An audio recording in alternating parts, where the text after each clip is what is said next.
ஜெபத்த குறிச்சு பேசலான்ட்டு இருக்கேன். ஏன்னா, இந்த நேரத்துல ஏன்னா 2026 முடிய போகுது. அவ்வளோதான். இன்னும் கொஞ்ச நாள் தான் இருக்கு. கவுண்ட் பண்ணிரலாம்.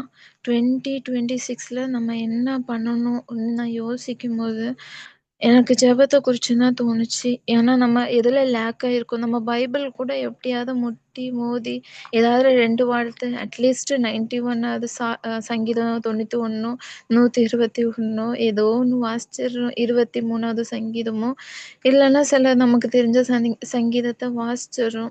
ஆனா, நமக்கு ஜெபம் பார்த்தோன்னா, அந்த மாதிரி இல்ல. அதுக்கு நம்மளோட கான்சன்ட்ரேஷன், நம்மளோட நம்மளையே ஒப்பு குடுக்குற மாதிரி இருக்கும். ஏன்னா, அவ்ளோ போராட்டமா இருக்கும். ஒரு ஜெபத்த நம்ம ஒரு பைபிள் கூட ரீட் பண்ணிடலான்னு தோணும் சில நேரம். ஆனா, ஜெபம் பண்ணும்போது எங்கேருந்துதான் தெர்ல, அவ்ளோ ஒரு தூக்கம் வரும். என்னாலலாம் சுத்தமா கண்ட்ரோலே பண்ண முடியாது. ஏன் நம்ம பைபிள் வாசிக்கும்போது கூட அட்லீஸ்ட் ஒரு அதிகாரம் வாசிக்கிற வரைக்குமாவது கான்ஷியஸ்ல இருக்கும். ஜெபம் பண்ணும்போது ஸ்டார்ட்டிங்கே நம்ம கொட்டாவி விட்டுருவோம், தூங்கிடுறோன்ட்டு நான் யோசிச்சுக்கிட்டே இருப்பேன். அப்பதான் அந்த ஜெபத்த குறிச்சு சில பாயிண்ட்ஸ் நான் எடுக்கணும். அத வச்சு நான் ஒவ்வொரு விஷயத்துக்கும் எப்படி ப்ரேயர் பண்ணலாம் ன்றத நான் சில பாயிண்ட்ஸ் எல்லாம் எடுத்து வச்சிருக்கேன். ஃபர்ஸ்ட் என்னன்னா சாயங்கால ஜெபம். அதுல மத்தேயு 14வது அதிகாரம் 23. அவர் ஜனங்களை அனுப்பிவிட்ட பின்பு தனித்து ஜெபம் பண்ண ஒரு மலையின் மேல் ஏறி சாயங்காலமானபோது அங்கே தனிமையாயிருந்தார். அவங்க சாயங்கால நேரத்துல ப்ரேயர் பண்ணிட்டு இருக்காங்க. ஸோ சாயங்கால நேரத்துல நான்லாம் என்ன பண்ணுவேன்ட்டு யோசிச்சு பார்க்கும்போது, நெறைய நாள்ல நான் டைம் வேஸ்ட் பண்ணிட்டு தான் இருப்பேன். ஏதாவது நமக்கு டயர்டா இருக்கும், ரெஸ்ட் எடுக்கணும்னு தோணும். இல்லன்னா நம்ம எதையாவது குறிச்சு யோசிச்சுட்டு இருப்போம். இந்த மாதிரி தான் சாயங்கால நேரம் போகும். அப்போ இருக்கும்போது ஏசப்பா என்ன செஞ்சாங்கன்னா, தனிமைய விரும்புனாங்க. தனித்து ஜெபம் பண்ணணும்னு நெனச்சாங்க. ஏன்னா, இது சில நேரம் இருக்கும். நமக்கு மத்தவங்களோட ஜெபம் பண்ணும்போது சில கான்சன்ட்ரேஷன் பண்ண முடியாது. ஆனா, நம்ம தனிமையா ஜெபம் பண்ணணும்னு நம்ம விரும்பும்போது, ஒரு வார்த்தை நம்ம சொல்றது கூட அவ்வளோ வல்லமையா இருக்கும். ஏன்னா ஏசப்பாவும் என்னதான் அது கூடி வரதும் நம்ம விட்டுவிடக்கூடாது. ஆனா தனிமை ஜெபத்த ஏசப்பா ரொம்ப விரும்புவாங்க. ஏன்னா நம்மளோட ஒரு ஃப்ரெண்ட் இருக்காங்க. அந்த ஃப்ரெண்டோட அ நம்ம க்ளோஸா இருக்கோம். சில நேரம் அந்த ஃப்ரெண்ட் என்ன செய்றாங்கன்னா, வேற ஒரு ஃப்ரெண்டோட க்ளோஸா அப்படியே போயிர்றாங்க. அப்போ நமக்கு ரொம்ப பொசசிவ்வா இருக்கும். ஏன் நம்மளோட ஃப்ரெண்ட் நம்மளோட டைம் ஸ்பெண்ட் பண்ணல? நம்ம தானே ஃபர்ஸ்ட்டு நம்ம தானே ரொம்ப க்ளோஸ் ஃப்ரெண்டு. ஏன் அவங்க இது செய்யலன்னு சொல்லிட்டு அவங்க யோசிப்பாங்க. அதே மாரி தானே ஏசப்பாவும் யோசிப்பாங்க. ஆ என் பிள்ளைக்கு நான் எல்லாமே குடுத்தேன். அவ கேட்டது எல்லாமே நான் செஞ்சேன். ஆனா என் கூட தனிமையா ஜெபம் பண்ணணும்னு சொல்லும்போது மட்டும் எங்க போவா? ஏன் இவ்ளோ டைம் ஸ்பெண்ட் வேற மாதிரி பண்றா? சில நேரம் ஃபோன்லயா இருக்கலாம். சில நேரம் ஃபேமிலிய சாட்டிஸ்ஃபேக்ஷன் பண்ணணுன்றதுக்காக அதுக்கு நம்ம ஓடிட்டுருப்போம். சில நேரம் நம்ம ஃப்ரெண்ட சாட்டிஸ்ஃபை பண்ணணுன்றதுக்காக ஓடுவோம். இல்ல காலேஜ் ஒர்க்குக்காக ஓடுவோம். ஏதோ ஒண்ணு ஓடிக்கிட்டே தானே இருக்கும். ஏன்னா ஒரு மேம் எனக்கு சொன்ன அவங்களோட டெஸ்டமனி ஷேர் பண்ணாங்க. அந்த நேரத்துல என்னன்னா, அவங்க படிக்கும்போது அவங்க ஃப்ரெ அ ச எப்பவுமே இன்ஜினியரிங் பொறுத்த அளவுக்கு சாட்டர்டே, சண்டேன்னு வந்துட்டுனாலே ஏகப்பட்ட அசைன்மென்ட், ஏகப்பட்ட செமினார் ப்ரிப்பேர் பண்ண சொல்லிருவாங்க. எல்லா ஸ்டாஃப்க்கும் அப்பதான் ரொம்ப இது நாலேட்ஜ் எல்லாம் வரும். நெறைய ஐடியாஸ் எல்லாம் வரும். இத வச்சு பண்ணு, இத வச்சு பண்ணுன்னு சொல்லிட்டு ரொம்ப இது பண்ணுவாங்க. அதே மாரி அவங்களுக்கும் அப்படிதான். அவங்க சொன்னது என்னன்னா, "நாங்க பண்ணவே மாட்டோம் ஷில்பா. என்ன மேம் சொல்றீங்க? இப்படி பண்ணலன்னா என்ன ஆகும்ன்னு?" சொல்லும்போது, ஒரு நாள் நான் தூங்கலன்னா பிரச்சனை இல்லன்னு சொல்லிட்டு அவங்க என்ன செய்வாங்கன்னா, சண்டே அவங்க புக்கே ஓப்பனே பண்ண மாட்டாங்களாம். படிக்கவே மாட்டாங்களாம். ஆனா சரியா 12 மணி தாண்டிடுச்சுன்னா நைட்டு அவங்க என்ன செய்வாங்கன்னா, உட்கார்ந்து எல்லா அசைன்மென்ட்டும் முடிச்சுட்டு, சரியா ஒரு 1 ஹவர், 2 ஹவர் அவங்க கொஞ்சம் அந்த அளவுக்கு தூங்குற மாதிரி அவங்க கொண்டுட்டு வருவாங்களாம். அப்போ எனக்கு ஆச்சரியமா இருந்துச்சு. அவங்களோட டைம எவ்ளோ அழகா ஏசப்பாக்காக தராங்க. நம்ம சண்டே ஆயிடுச்சுன்னா, அப்பா இதான் லீவு நம்ம எங்கேயாவது போகலாம், எங்கேயாவது சுத்தலாம், ஏதாவது இன்ட்ரெஸ்டிங்கா பண்ணலான்னு தானே யோசிப்போம். ஆனா அவங்க சொன்னாங்க, "இல்ல ஷில்பா, சண்டே ஆயிடுச்சுனாலே நீ ஏசப்பாக்குன்னு குடுக்கணும். நீ இப்ப குடுத்தன்னா, பிறவு அதுக்கான மேலான பலன நீ அனுபவிப்ப. இப் ஏன்னா அவங்க மட்டும் தான் உன் லைஃப்ல கடைசி வரைக்கும் இருக்க முடியும்." இப்போ ஒரு பெர்சன் நம்ம கூட இருக்கணும்னு நினைக்கும். எதுக்குன்னா, அவங்க கடைசி வரைக்கும் நம்மளோட இருக்கணும், டைம் ஸ்பெண்ட் பண்ணணும். அதுக்காக தான். ஆனா, இத தானே நம்மளும் நெனைக்கணும். ஏன்னா, நம்ம கூட கடைசி வரைக்கும் யாருமே வரமாட்டாங்க. ஏசப்பா மட்டும் தான் வர முடியும். அப்ப நம்மளோட டைம் யாருக்கு குடுக்கணும்? ஏசப்பாக்கு மட்டும் தானே. இப்போ நம்மளோட ஃப்ரெண்டு நம்ம வேற ஒருத்தவங்ககிட்ட பேசுனா பொசெசிவ் ஆயிருவாங்களோ? இப்போ ஒருத்தங்களுக்கு ஹஸ்பண்ட் இருந்துச்சுன்னா, வேற ஒருத்தவங்க கிட்ட நம்ம ஏதாவது ஜென்ஸ்ட்ட பேசுனா, அவங்க பொசெசிவ் ஆயிருவாங்களோன்னு நம்ம யோசிப்போம்ல. அதுதானே ஏசப்பாக்கும் இருக்கும். நம்ம குடுக்க வேண்டிய டைமே ஏசப்பாக்குன்னு குடுக்கலன்னா, அவங்களும் பொசெசிவ் ஆவாங்கல்ல. இன்னொன்னு என்னன்னா, அதிகாலை ஜெபம். மார்க் 1:35. அவர் அதிகாலையில இருட்டோடே எழுந்து புறப்பட்டு வனாந்தரமான ஓரிடத்திற்குப் போய் அங்கே ஜெபம் பண்ணினார். அதிலேயே இருக்கும். சில நேரம் அதிகாலை ஜெபம்னா கொஞ்சம் வெளிச்சம் வரட்டும், ஒரு 6 மணி ஆகட்டும்ன்ட்டு நம்ம வெயிட் பண்ணுவோம். ஆனா இங்க என்ன சொல்லியிருக்காங்க? இருட்டோடே எழுந்து. அப்பன்னா அதிகாலை என்பது அவங்க ஒரு டைம் இருட்டா இருக்கிறதுன்னு தான் அவங்க ஃபிக்ஸ் பண்ணியிருக்காங்க. அந்த நேரத்துலயும் சில நேரம் குளிரா இருக்கும். சில நேரம் நம்மளால டயர்டா இருக்கும். ஏன்னா நம்மளோட அ ஹவுஸ் ஒர்க் எல்லாமே வீட்டோட ஒர்க்கா இருக்கலாம், காலேஜ் ஒர்க்கா இருக்கலாம், ஆஃபீஸ் ஒர்க்கா இருக்கலாம். எல்லாத்தையும் முடிச்சுட்டு நம்ம தூங்கும்போது 12 ஆயிரும்ல. அப்போ நம்ம எப்படி அதிகாலை எந்திரிச்சு ஜெபம் பண்ண முடியும்? அதுக்கான பலன் என்னப்பா? யாருப்பா? எங்கேருந்து வரும்? நம்ம இப்படி இது செஞ்சுட்டு இருந்துச்சுன்னா, எனக்கு டார்க் சர்க்கிள்ஸ் வரும். என் உடம்பு கெட்டு போயிரும். நான்லாம் அப்படிதான் யோசிச்சேன். ஏன்னா இந்த மாரி தான் யோசிச்சேன். அதிகாலை ஜெபம் பண்ணேன்னா, என்னோட ல பாடி கண்டிஷன் ரொம்ப பேட் ஆயிரும். இந்த மாரி தான் நான் யோசிச்சது. அப்ப தான் ஏசப்பா ஒரு நாள் உணர்த்துனாங்க. ஒருத்தங்களோட டெஸ்டிமோனி ஒரு பாஸ்டரோட டெஸ்டிமோனி கேட்டேன். அவங்க அவங்கள்ட்ட எதுவுமே கண்டுபிடிக்கவே முடியாது. நல்லா இருக்காங்க. ஒண்ணுமே பிரச்சனை இல்ல. ஆ அப்ப நான் அவங்கள பார்க்கும்போது, அவங்க அவங்கட்ட கேட்டேன். "எத்தன மணி நேரம் நீங்க தூங்குவீங்கன்னு?" கேட்டேன். "ஆ நெறைய நாள் நான் தூங்கவே மாட்டேன் பாப்பா. ஆனா தூங்கியிருக்கேன்னா ஒரு 2 ஹவர்ஸ் தூங்குவேன்ம்மான்னாங்க." எனக்கு எனக்கு ஐயய்யோ! இது என்னடா ஒரு மனுஷன் 2 ஹவர்ஸ் தூங்கி உயிரோட இருக்க முடியுமா? ஏன்னா நான் காலேஜ் ஃபர்ஸ்ட் இயர் படிக்கும்போது இதே பை அ ஒரு நான் என் டைம எவ்ளோ தூரம் முடியுமோ, அவ்ளோ காடுக்கு ஸ்பெண்ட் பண்ணணும்னு நெனைப்பேன். அப்போ என் ஃப்ரெண்ட்ஸ் எல்லாம் சொல்லுவாங்க, "இவ்ளோ தூரம் நீ முழிச்சிருந்தன்னா சீக்கிரம் செத்து போயிருவ ஷில்பா. தயவு செஞ்சு கொஞ்சம் தூங்கணும்.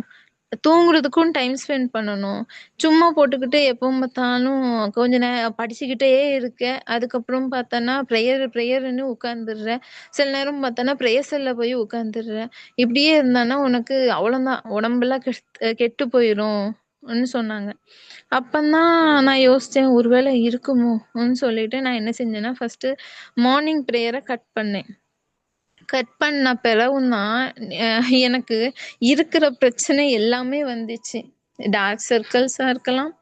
இன்னொன்னு அ ம் நெறைய பிரச்சனை. உடம்புலயுமே வீக்கானேன். எல்லாமே பிரச்சனை. நான் எப்போ அதிகாலை ஜெபத்த என்னோட உடம்பு ஆரோக்கியமா இருக்கணும்னு விட்டேனோ, அப்போலேருந்து போச்சு. அப்பதான் எனக்கு உணர்த்தப்பட்டுச்சு, நம்ம எவ்வளோ பெரிய தப்பு பண்ணியிருக்கோம். யாருக்கு டைம் ஸ்பெண்ட் பண்ணணும்னு நெனைக்கும். தூங்குறது தூங்குறது ஓகே தான். ஆனா தூங்கணும் தான். அதுக்காக எவ்வளோ மணி நேரம் தூங்கணும்? ஏன்னா, அதுக்கப்புறம் எனக்கு டைம் கிடைச்சப்போ கூட நான் ப்ரேயரே பண்ணலங்க. கொஞ்சம் கூட ப்ரேயர் பண்ணல. கொஞ்சம் கூட ஏசப்பா கூட டைம் ஸ்பெண்ட் பண்ணணும்னு நெனைக்கல. ஏன்னா, நான் நெனைச்சதெல்லாம் என் உடம்பு கெட்டு போயிரும். ஃபாஸ்டிங் இருந்துச்சுன்னா என் உடம்பு வீக் ஆயிரும். இது மட்டும் தான் நான் யோசிச்சிருக்கேன். அப்பதான் எனக்கு தோணுச்சு, இதனால எதுவுமே நடக்க போறதில்ல. அப்பனா முஸ்லிம்ஸ் அவங்கலாம் நம்மளாவது பரவால்ல. ஃபாஸ்டிங் எப்படி இருக்கும்னா, ஒ சில பேரெல்லாம் நெறைய பேர பார்த்துருக்கேன். தண்ணி குடிச்சிட்டு உட்காருவாங்க.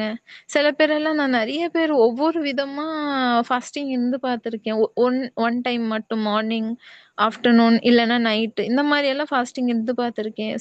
சில பேர் ரொம்ப தாகத்தோட ஒரு நேரம் மட்டும் தான் நான் சாப்பிடுவேன்னு உட்காந்து நான் பார்த்துருக்கேன்.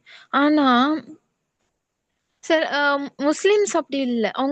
அவங்களோட எச்சு கூட விழுங்க மாட்டாங்க. அப்படி இருக்காங்க. ஆனா அவங்க நெறைய பேர பார்த்தோன்னா, முஸ்லிம் அவங்க தான் நீண்ட ஆயுசோட இருக்காங்க. அப்பனா அவங்க ஃபாஸ்டிங் இருக்காங்க. அவங்களோட பாடி பார்ட்ஸ் எல்லாம் அவங்க இதா இருக்கணும்.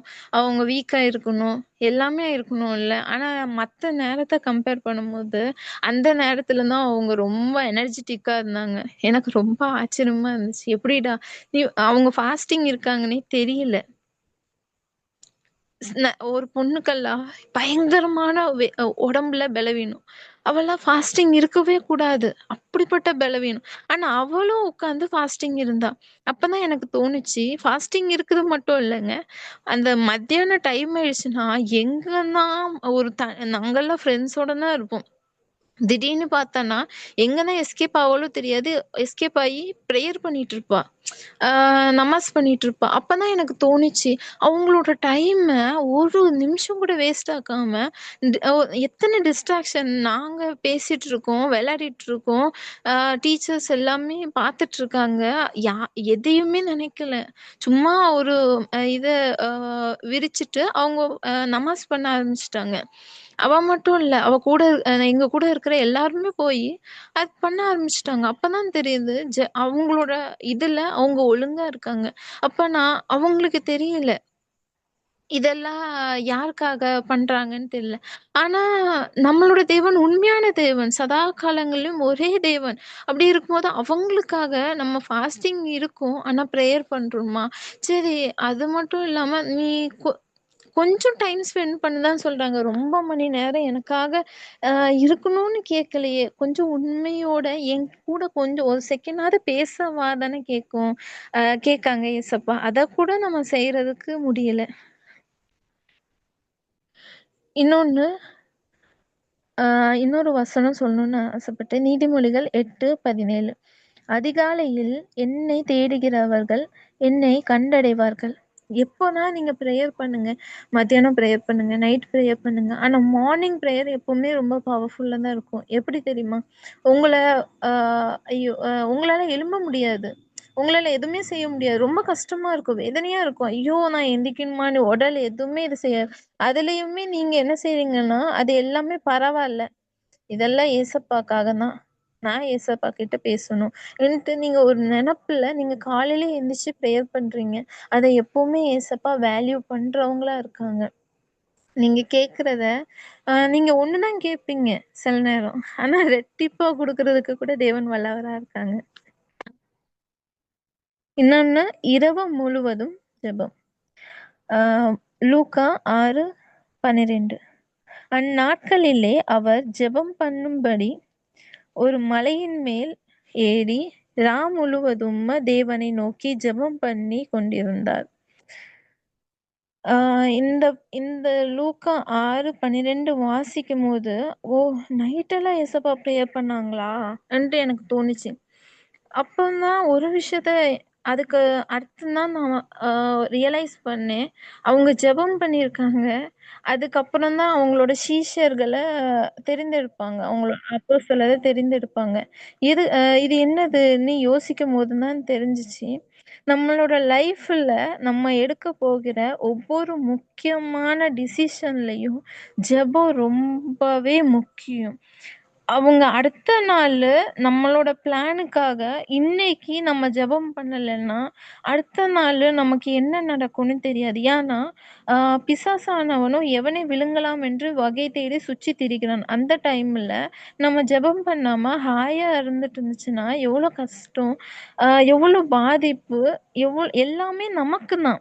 மத்தவங்களுக்கு இல்லவே இல்ல. அப்படி இருக்கும்போது, ஒரு முக்கியமான முடிவு எடுக்க போறோம்.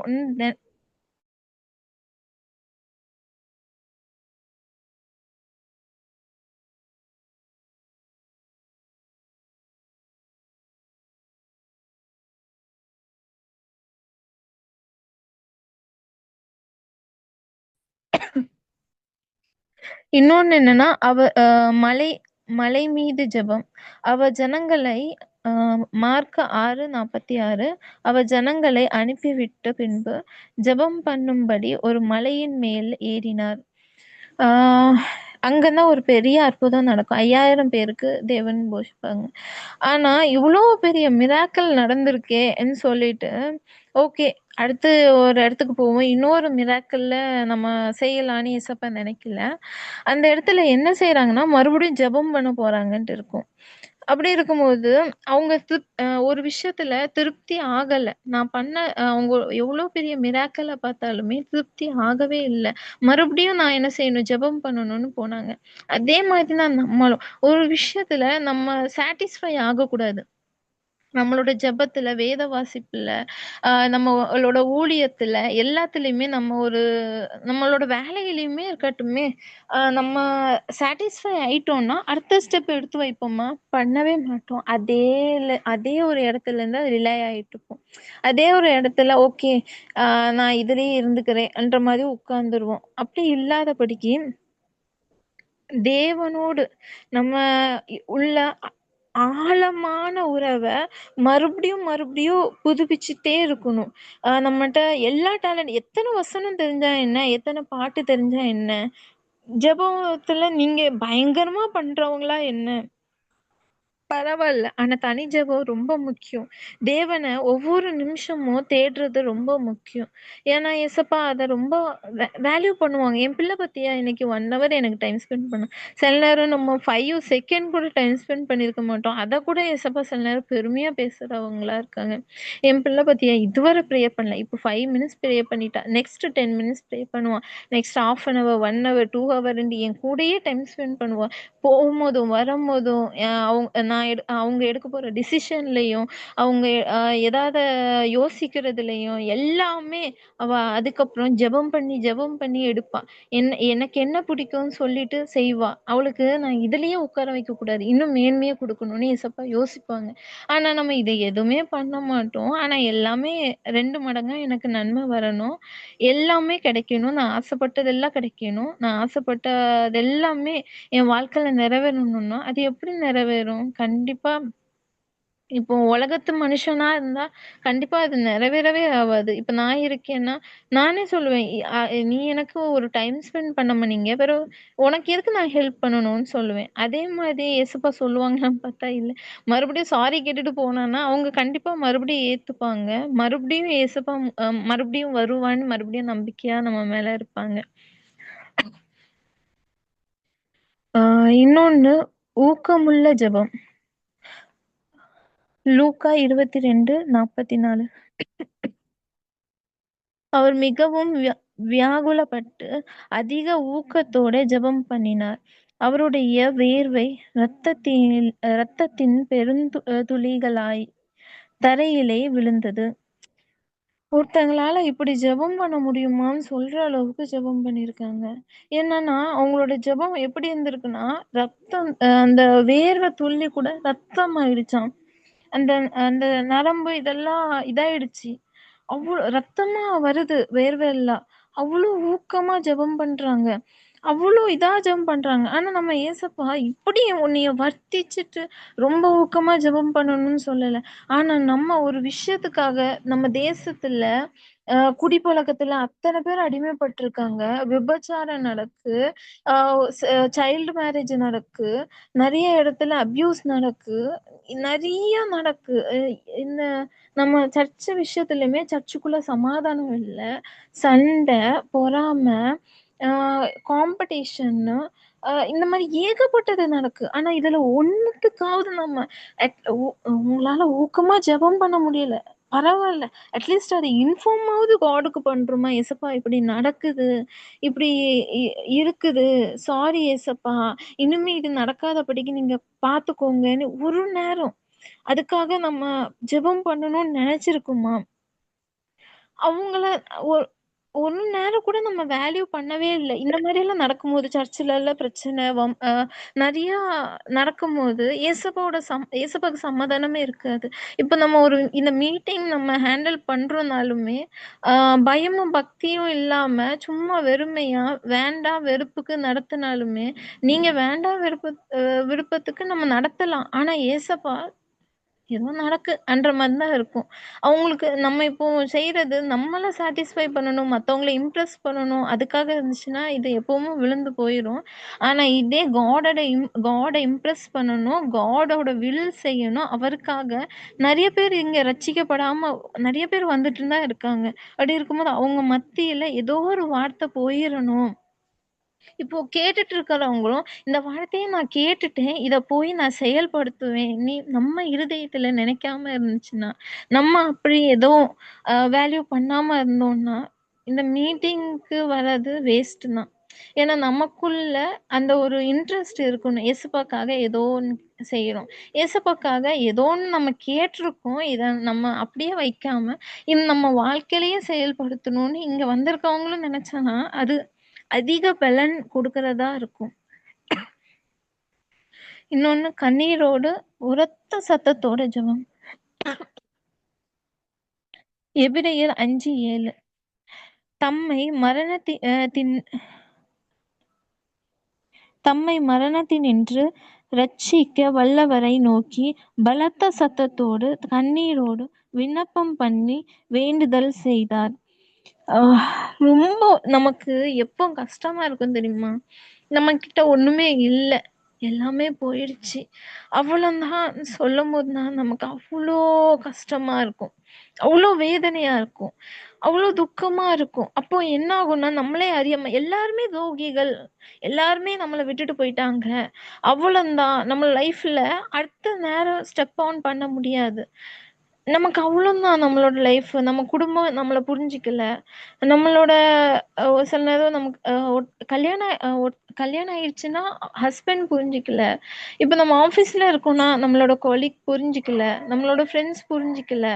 நம்மளோட க்ளோஸா நம்மள பத்தி எல்லாமே தெரிஞ்சவங்க நம்மள புரிஞ்சுக்கலன்னா, அப்போ வரும் பாருங்க கண்ணீரு. எங்க இருந்து தான் வருமோ தெரியாது.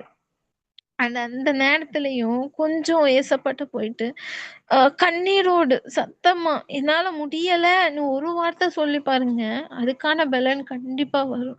ஏன்னா, உங்களோட வேதனைய ஏசப்பா சிலுவையில சுமந்துட்டாங்க. உங்களோட வியாகுலங்கள் ஏசப்பாக்கு தெரியும். உங்களோட கஷ்டங்கள் ஏசப்பாக்கு தெரியும். உங்களோட சிச்சுவேஷன் ஏசப்பாக்கு நல்லாவே தெரியும். அப்படி இருக்கும்போது, உங்ககிட்ட இருந்து ஒரு ஒரு வேர்டு தான் கேட்காங்க. இவன் எப்போவாவது என்னைய நோக்கி கூப்பிடுவானா? என்கிட்ட ஹெல்ப் கேட்பானா? எல்லார்ட்டயும் ஹெல்ப் கேட்டுட்டு கடைசியா வாரானே! அப்ப கூட செய்யாம இல்லையே! செய்றாங்க. ஆனா என்கிட்ட ஃபர்ஸ்ட்டு கொஞ்சம் ஹெல்ப்ன்னு வந்து கேட்பானா? தான் எசப்பா இது செய்றாங்க. அதே மத்தேயு 26:40 இயேசு 1 மணி நேரமாவது என்னோட கூட விழித்திருக்க கூடாதா? எவ்வளோ கடினமான கொஞ்ச நேரம் என் கூட டைம் ஸ்பெண்ட் பண்ண மாட்டீங்களான்னு நம்மள எப்படி ஒரு ஃபேமிலி கிட்ட நம்ம கேட்குமோ, நம்மளோட ஃப்ரெண்ட்ஸ்ட்ட கேட்குமோ, அதே ஏசப்பா கேட்காங்க. "ஒரு நிமிஷம் எனக்காக ஜெபம் பண்ண மாட்டியா? எனக்காக என் கூட டைம் ஸ்பெண்ட் பண்ண மாட்டியான்னு?" கேட்கும்போது, அவங்களோட மனசு எவ்வளோ வேதனைப்பட்டுருக்கும். ஏன்னா, இந்த உலகம் உங்கள மன்னிச்சதோட அதிகமா மன்னிச்சதும் ஏசப்பா மட்டும் தான். வேற யாருமே இல்ல. இதுவரைக்கும் அதிகமா மன்னிச்சது ஏசப்பா மட்டும் தான். ஏன்னா, நம்ம பண்ற தப்புக்கு அப்பவுமே அழிச்சு போட்டுருக்கணும். நமக்கு இன்னொரு சான்ஸ் குடுத்து, நம்மள மறுபடியும் ரட்சிக்கப்பட செஞ்சு, மறுபடியும் நம்மள வளர வைக்காங்க பார்த்தீங்களா? Step by step. மறுபடியும் வேதம் வாசிக்கணும், மறுபடியும் ஜெபம் பண்ணணும், மறுபடியும் அபிஷேகம், மறுபடியும் ஏசப்பாக்குள்ள இருக்கிற க்ளோஸான ரிலேஷன்ஷிப் சொல்லிட்டு, மறுபடியும் இது பண்றாங்க. ம் மறுபடியும் விழுவோம், மறுபடியும் எழுப்பி விட்றாங்க. ஆனா எத்தன தடவ தான் விழுந்து எழும்பணும், விழுந்து எழும்பணும்னு நெனைக்கிறோம். அப்படி இருக்காதபடிக்கு நான் ஒரு தடவ எந்திரிச்சுட்டேன்னா, விழ்றதுக்கு இல்லன்றத மட்டும் மனசுல எப்பவுமே வச்சிருக்கணும். ஏன்னா, எவ்வளோ பெரிய தானியேலுக்கு வராத சோதனையா? இதே சாத்ராக், மேஷாக், ஆபேத்நேகோவுக்கு வராத சோதனையா? அவங்களே நின்னாங்க. ஒருவேள அவங்க சொன்னாங்க, "ஏசப்பா செய்யாட்டியும் பரவால்ல. நான் ஏசப்பாக்காக உண்மையா இருப்பேன்னு" நெனச்சாங்க. அவங்களோட ஜெபத்திலயும் உண்மையா இருந்தாங்க. அப்படி இருக்கும்போது, நம்மளும் சில விஷயத்துல தேவனுக்காக உண்மையா இருக்கும்போது, 2026ல கண்டிப்பா நமக்கு ஒரு மேன்மைய கட்டளையிடுவாங்க.